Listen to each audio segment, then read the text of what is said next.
कभी सोचा है ये जो दुनिया है हमारे चारों तरफ, ये हवा, ये पानी या फिर रेत का एक छोटा सा दाना, आखिर ये सब बना किस चीज से है? चलिए आज इसी रहस्य से पर्दा उठाते हैं और यकीन मानिए ये बहुत ही दिलचस्प होने वाला है। तो आज का हमारा सफर 6 हिस्सों में बटा है। सबसे पहले हम समझेंगे कि आखिर ये पदार्थ है क्या। फिर हम थोड़ा और गहराई में जाएंगे इसके छोटे छोटे कणों की दुनिया में। देखेंगे कि ये कण किन नियमों पर चलते हैं और कैसे इन्हीं नियमों से ठोस, द्रव और गैस बनते हैं। और हाँ, आखिर में हम अवस्था बदलने और वाष्पीकरण के पीछे का साइंस भी समझेंगे। तो चलिए शुरू करते हैं। इससे पहले कि हम किसी गहरी बात में जाएं, सबसे पहले सबसे बेसिक सवाल, आखिर ये पदार्थ या मैटर होता क्या है? 1 मिनट के लिए जरा अपने आसपास नजर दौड़ाइए। पत्थर, बादल, आसमान में चमकते तारे, पेड़ पौधे, यहां तक कि हम खुद, ये सब एक दूसरे से कितने अलग हैं, है ना? पर क्या हो सकता है कि इन सब के पीछे कोई एक ही बेसिक चीज हो? इसी सवाल ने वैज्ञानिकों को सदियों तक उलझाए रखा। और वैज्ञानिकों ने इस बेसिक चीज को एक नाम दिया, पदार्थ या मैटर। परिभाषा इसकी बहुत सीधी है। कोई भी चीज जिसमें वजन हो, मतलब मास हो, और जो जगह घेरती हो, यानी वॉल्यूम हो, वो पदार्थ है। मतलब रेत के एक छोटे से कण से लेकर ब्रह्मांड के बड़े बड़े तारों तक सब कुछ पदार्थ ही है। कमाल है ना? ठीक है, तो ये तो समझ आ गया कि सब कुछ पदार्थ है, पर सवाल ये है कि ये पदार्थ आखिर है कैसा? क्या ये किसी लकड़ी के टुकड़े की तरह एक सॉलिड पीस है या फिर कुछ और? चलिए जरा और करीब से जानने की कोशिश करते हैं। पता है, ये एक बहुत पुरानी साइंटिफिक डिबेट है। कुछ वैज्ञानिक मानते थे कि पदार्थ कंटिन्यूअस है, मतलब एक ही टुकड़ा है, जैसे लकड़ी, और कुछ मानते थे कि नहीं, ये तो रेत की तरह छोटे छोटे कणों, मतलब पार्टिकल्स से बना है। तो सच क्या है? चलिए एक बड़ा सिंपल सा एक्सपेरिमेंट करके देखते हैं।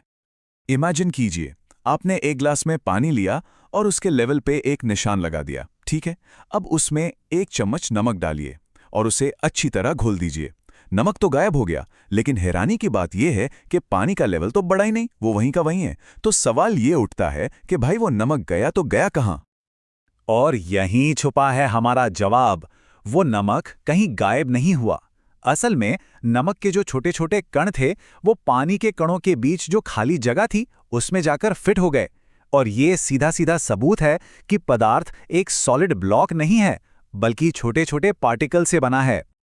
अच्छा, पर ये कण कितने छोटे होते हैं, इसका अंदाजा लगाना भी मुश्किल है। सोचिए, पोटेशियम परमैंगनेट, जिसे लाल दवा भी कहते हैं, उसके सिर्फ 2-3 दाने, सिर्फ 2-3, 1000 लीटर पानी को गुलाबी कर सकते हैं।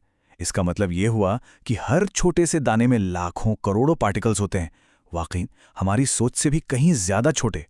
तो ये तो क्लियर हो गया है कि हर चीज पार्टिकल्स से बनी है। पर ये पार्टिकल्स करते क्या हैं? क्या बस एक जगह पड़े रहते हैं? बिल्कुल नहीं। इनके बर्ताव के पीछे सिर्फ 3 सिंपल से नियम हैं। और यही 3 नियम हर चीज को उसका रूप देते हैं। जी हाँ, पूरा खेल बस इन 3 नियमों का है। पहला, इनके बीच में स्पेस होता है, खाली जगह। दूसरा, ये लगातार चलते रहते हैं, कभी नहीं रुकते। और तीसरा, ये एक दूसरे को अपनी तरफ खींचते हैं, अट्रैक्ट करते हैं। बस यही 3 बातें हैं। ये जो पार्टिकल्स का लगातार हिलना डुलना है ना, इसी को साइंटिस्ट कहते हैं काइनेटिक एनर्जी।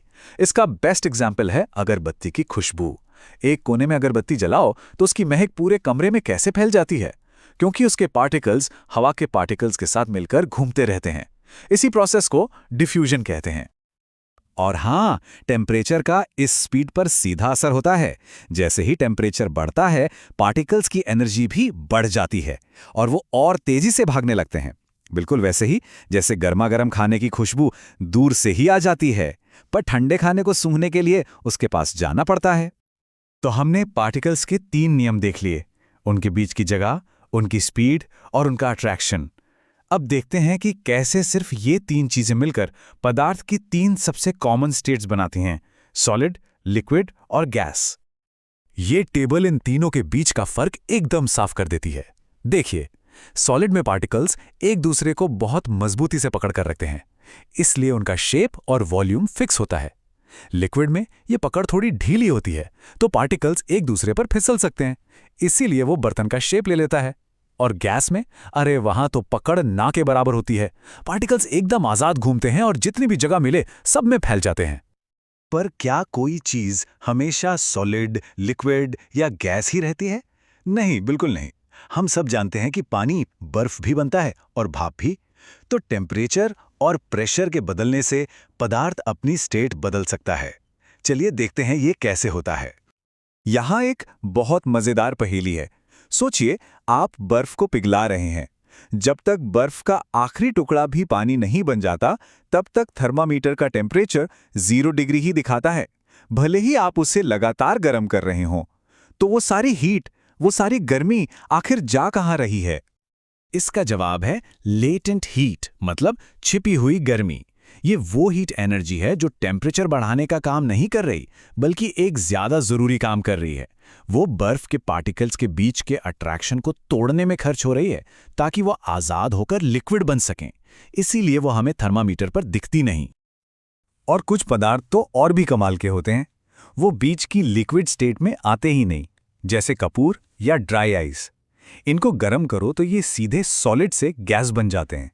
इस एक तरह से जादुई प्रोसेस को कहते हैं सब्लिमेशन या ऊर्ध्वपातन। चलिए अब अपने सफर के आखिरी हिस्से पर आते हैं, और यहाँ हम एक ऐसे प्रोसेस को समझेंगे जिसे हम रोज देखते हैं, पर शायद इतना सोचते नहीं। ये है वाष्पीकरण या एवापोरेशन। कभी सोचा है कि गीले कपड़े जल्दी कैसे सूख जाते हैं? इसका जवाब 4 चीजों पर डिपेंड करता है। 1. सतह का एरिया कितना बड़ा है। दूसरा, टेम्परेचर कितना ज्यादा है। तीसरा, हवा में नमी यानी ह्यूमिडिटी कितनी कम है। और चौथा, हवा कितनी तेजी से चल रही है।